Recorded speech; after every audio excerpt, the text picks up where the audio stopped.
wealth, and spiritual development.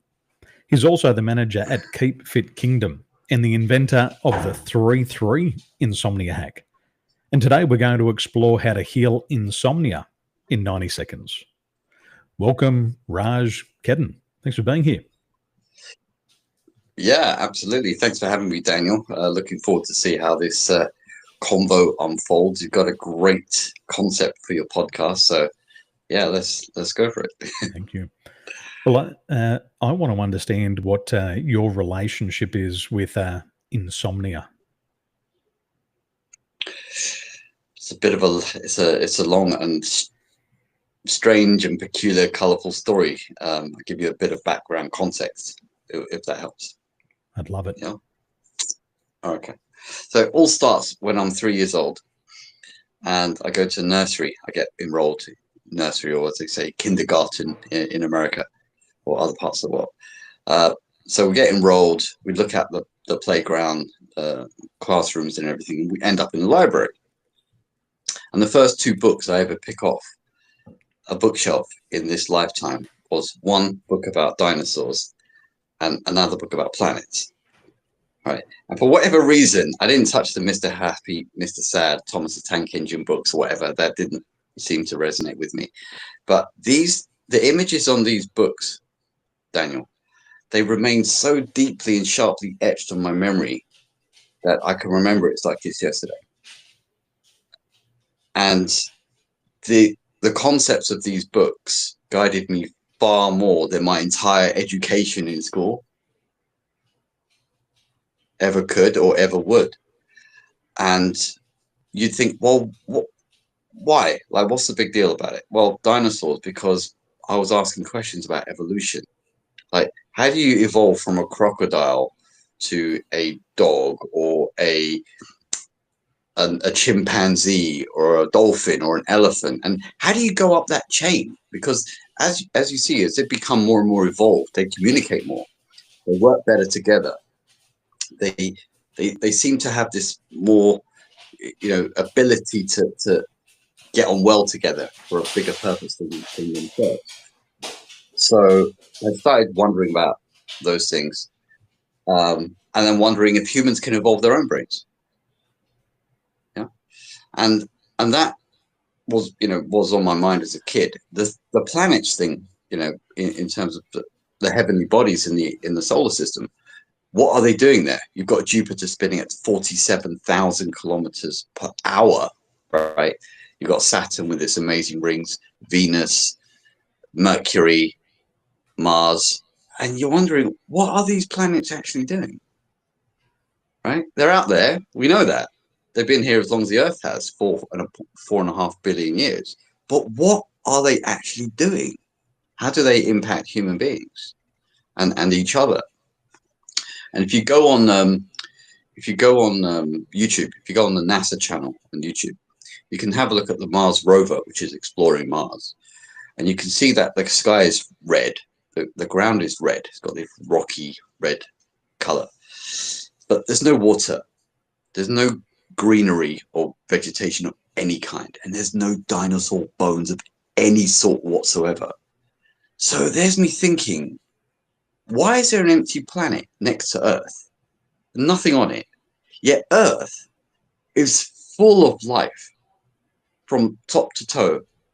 Birds in the sky, whales and fish in the sea, and 8 billion humans on the land. Like, how does that make sense? Nothing on this planet next to us, and Earth full of life. And these were the kind of themes and questions that were boggling my little 3-year-old brain. If that helps give some context. It's deep stuff for a 3-year-old when most of them are still sucking on their big thumb. And you're thinking about evolution. So how did that lead to your relationship with insomnia? You see, in school, we're taught that air, what we have all around us, is just air, oxygen, and a bit of nitrogen and a bit of this and that. But that's not the truth. That's not it at all. For you, for us, we don't really care about that. What does it matter to you? It doesn't. What really matters to humans is that this air, what we call air, is actually made of three very fundamental components: light, electricity, and magnetism. Light, electricity, and magnetism. And it's around us 24/7, all day, every day. This is what we breathe. This is what makes us go. This is what powers our brain, our mind, our physiology, our muscles, our physical contractions in our body, our blood, our digestive system. This stuff, which is invisible, makes the entire human being go and operate. Without that, you couldn't exist. Not in a body anyway. Where does the sleep come into the equation? Because I understand with your 3-3 method that you're able to help people with insomnia in 90 seconds. And for a lot of people, they're struggling with sleep. And I believe if we do anything on repeat, if we do something every day for most of our life, we should get really good at it. But unfortunately, sleep, people do it every day, but they get worse over time. Yes. What's happening in people's behavior that leads to the insomnia? And then I'd love to explore how you're solving that problem with people. It's a very deep and fundamental problem. And it goes back to, we just touched on it. The fundamentals of human life energy is light, electricity, and magnetism. Your relationship to that determines the entire quality of your life. And since the school system does not teach you these things from the beginning, you have no idea that you even have a relationship with that. Right? So the relationship with sleep, it becomes very interesting because in the world, as you know, in materialistic cultures, it's all about go, go, go, have more stuff, money, status, mentality. Again and again. Yes, exactly. So you become so imbalanced that you constantly have all this fear and stress, and it starts to burn out your nervous system. You can't handle that much stress. You're not supposed to. But the Western world, they're very slow to catch on to the spiritual side of being. So they keep pushing the physical materialistic agenda again and again and again and again. And so what happens is people live in freeze, fight, flight with cortisol, fear, adrenaline, over-adrenalized, overstimulated nervous systems in what's called the sympathetic nervous system.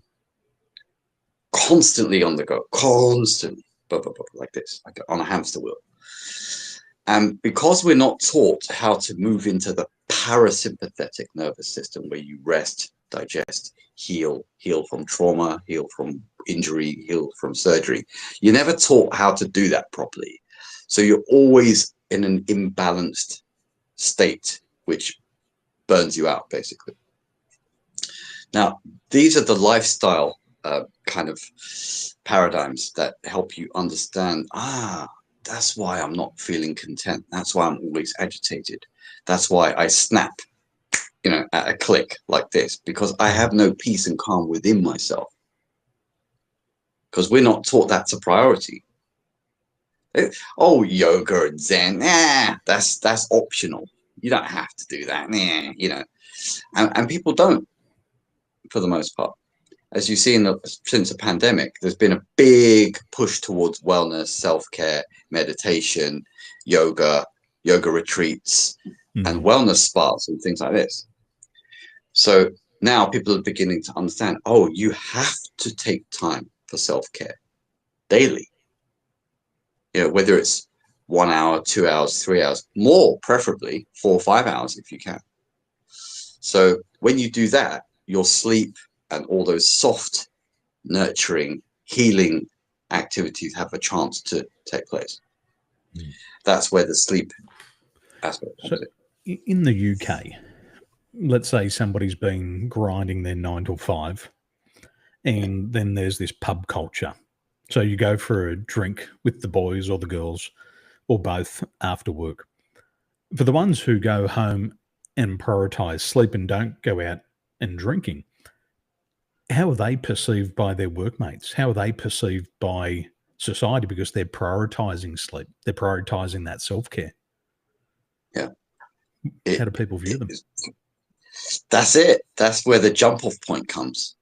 Because if you decide to take care of yourself and you have a longer-term view of, I want to be happy, I want to be content, I want to help my family, I want to be there for the long term, and not to suffer any consequences from, drinking, in moderation. They say moderation is harmless, but is it? What if you eliminated it completely? Yeah. One glass of alcohol is enough to disturb 4 hours of sleep. Yeah. So even if we do it in moderation and we plan to sleep 8 hours and we've had 1 glass of alcohol, we're only going to get 4 quality hours of sleep, and we're going to have 4 poor hours of sleep. And I think for most people who have had a drink or two before they go to sleep, normally at around about 1 o'clock to 3 o'clock in the morning, the liver starts to get agitated. It's like the hangover wears off at about 1 or 3 o'clock in the morning, and you wake up and you think, shit, should I have another drink? I can't get back to sleep. Also, at that stage is people are waking up, and as you mentioned before, it's at the time where they should have a parasympathetic dominance and be resting and recharging. The body's back into that sympathetic dominance, and it's under stress again. Yes. 1 glass of alcohol, it's enough to kill a good night's sleep for anybody. Right. And how many people actually go out and have 1 drink and come home? When I was living in the UK, in the twilight times of the year in summer, people would have a beer at 6 o'clock.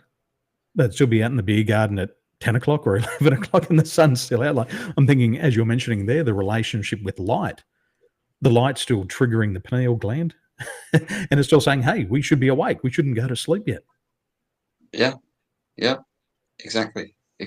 So here in Asia, what I find interesting is that if you sleep on the job or if you're asleep at the job, that's a sign of a high quality employee. That's somebody who's committed to the company because you're sleeping at the business. Where the culture in Australia, if you're caught napping on the job, you're a poor performing employee and you're going to get punished because in Australia, they don't prioritize the sleep. It's not important. But even if we look at the numbers, some of the research I was doing recently, for salespeople with poor quality sleep, they make 50% less prospecting calls. And that eventually leads to a 13% reduction in sales revenue per person. Yep. It's a huge cost to the individual. It is. But also to the productivity of society. Yep. Absolutely. So your question was an interesting one in terms of societal norms. How is a person viewed if they do self-care and they don't drink and they don't go to the pub? Well, those friends are going to be moving apart because they have a different value system. One values self-care and longevity. Another person is happy like being semi-conscious or unconscious and just having a drink and kind of wasting their time or wasting their life away. So I think that jump-off point needs to be defined. And you say, I'm a person who does this and this and this. You can mix with me. You don't have to mix with me. I have my own tribe who do the same as me. Take your pick. You have a choice. With sleep, it's also very hard to calibrate.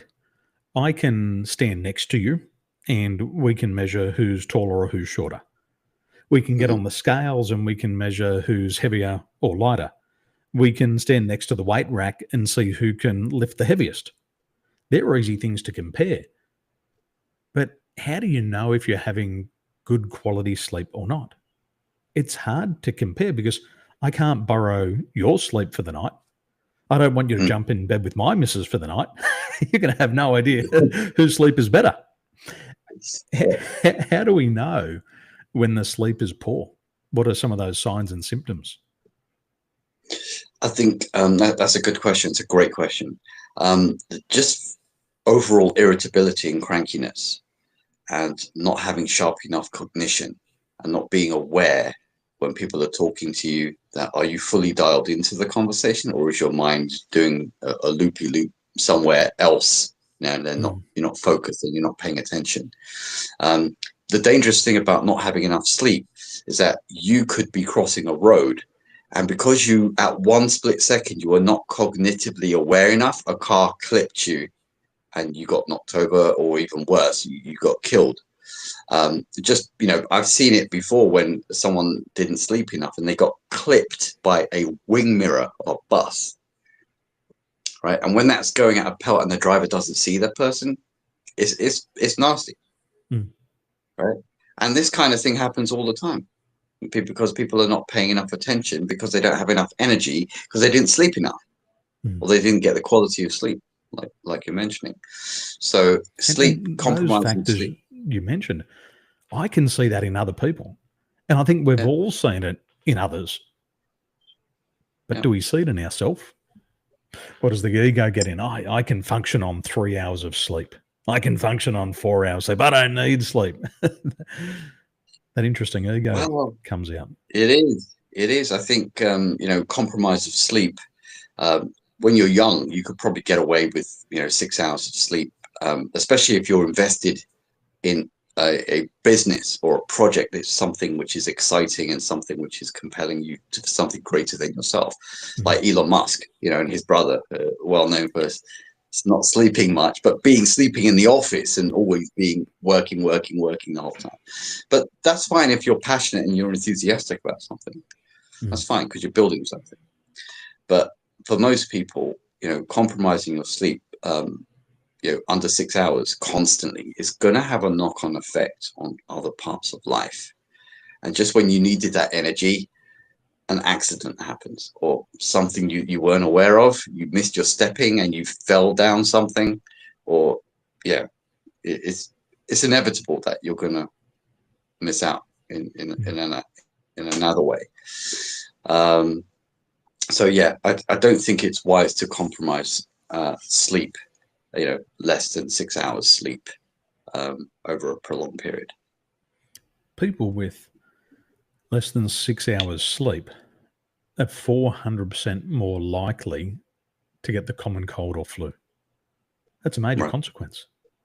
People who have 4 to 5 consecutive nights of poor sleep, which is less than 5 hours, can put their body into a pre-diabetic state. The consequences of poor sleep just don't affect you today. They affect you for the long run. And I think we've all had it. We've gone into that sympathetic dominant state. We're stressed, we're anxious, we're angry, and we toss and turn all night. It takes a long time to get to sleep, like that sleep latency. The time to fall asleep just keeps extending. Everybody's tried counting sheep. We've all tried that, but we haven't dealt with the anxieties. And then when we finally get to sleep, we have a lot of sleep interruptions. And in America, 1/3 of the American population suffer sleep deprivation. 2/3 have multiple wake-ups during the night. So even though they get to sleep, there's a lot of interruptions. They wake up, they toss and turn, they roll over, they look at the ceiling, they look at the clock, they toss and turn and do it again. So even that sleep consistency and depth gets affected. And even if you do that every single day, it becomes a quick pattern. And for 20 or 30 years, you have bad health. Then you wonder where all these mysterious illnesses and diseases show up. That's right. Those foundations aren't there. Absolutely. It's interesting you mentioned, the long-term impact on health and catching colds and flus. People who know me, and this is what I teach a lot of my clients now. I haven't been sick for 25 years. I haven't taken meds, drugs. I haven't seen a doctor. I haven't gone to a hospital, had an MRI, an ultrasound, or an X-ray for 25 years. I don't catch a cold. No matter what the weather is, I don't catch a cold. I don't get a headache. I don't get a migraine. And people say to me, how do you do that? I've never seen you sick, ever. Right? And I say, it's so easy. It's so simple. All you have to do is channel this amazing electromagnetic energy, which is around us, infinitely abundant 24/7, and channel it through your brain through breathing methods. Once you do that, you unlock the secret. Let's say secret, it's becoming more and more known now. There's endorphins, which are pain relieving chemicals in the brain. There is dopamine, there is serotonin, which are feel good, happy hormones. Also, anandamide. People don't understand what anandamide is. Ananda comes from the Sanskrit word bliss, right? So, mide is molecule or hormone. So, bliss hormone. All human beings, it doesn't matter where you are or who you are. If you are a human being, you have a bliss hormone in your brain. So why would human beings have a bliss hormone in their brain if they were not designed to be happy? That gives it all away, doesn't it? Mm. Right? And the vagus nerve, when we use the breathing methods, we activate the vagus nerve to help you move into the parasympathetic nervous system, rest, digest, healing, deep sleep, and so on and so on.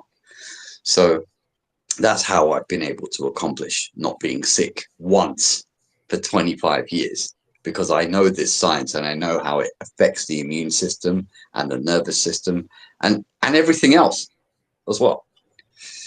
And I remember my doctor, the surgery where I'm supposed to be registered, the receptionist calls me up and says, "Doctor's really upset, really angry with you." I said, "Why?"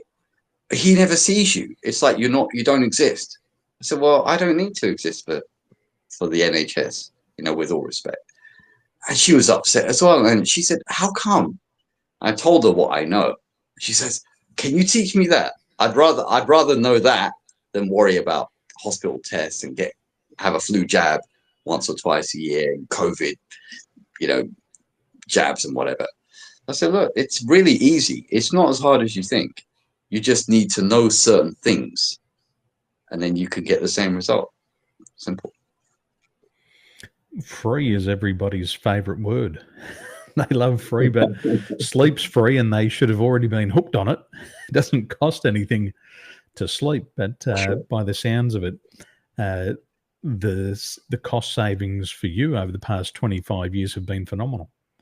Nobody really Absolutely. likes to go to the doctor. No doctor likes to see somebody sick.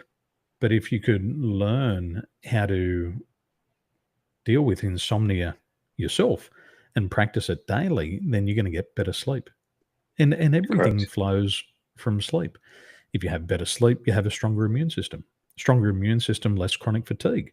Less chronic fatigue, you manage your emotions more effectively. Manage your emotions, Correct. you can deal with your anxiety, you can deal with your depressions, you can deal with your stress and burnout. But also, if you manage sleep, you also get better spiritual health because there's a direct connection between sleep and your level of confidence. If you're sleeping and your gallbladder is functioning correctly, you're going to be more confident. And when you're more confident, you'll procrastinate less. So sleep, although it's a physical thing, it works and improves on all realms. And I don't know of any downsides of good quality sleep.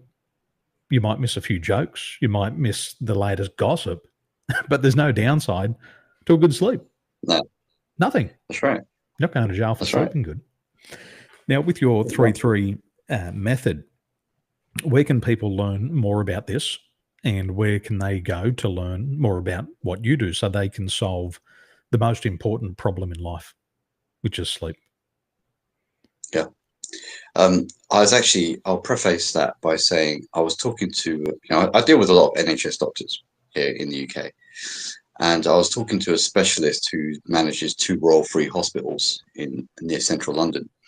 And I said to him, the World Health Organization, the WHO, says there's 800 million people globally suffering with insomnia and sleep disorders. And he said, "Raj," he said, "it's not 800 million. I said, "What is it then?" He said, "No, it's about 1 billion or maybe even more." I said, "Really?" He said, "Yeah, it's that bad." And I said, "Well, that's 1/10 of the world's population." He said, "Yeah." I'm like, wow. But he said to me, "Raj, what you're doing helping people sleep naturally, reliably, every single day with what you're doing, it's a game changer. You know, because it will help families, children, you know, in-laws, grandparents, you know, from people from age Everybody 5 to wants a 85. happy mother-in-law. Nobody Yeah, wants a of grumpy course. dad. Exactly.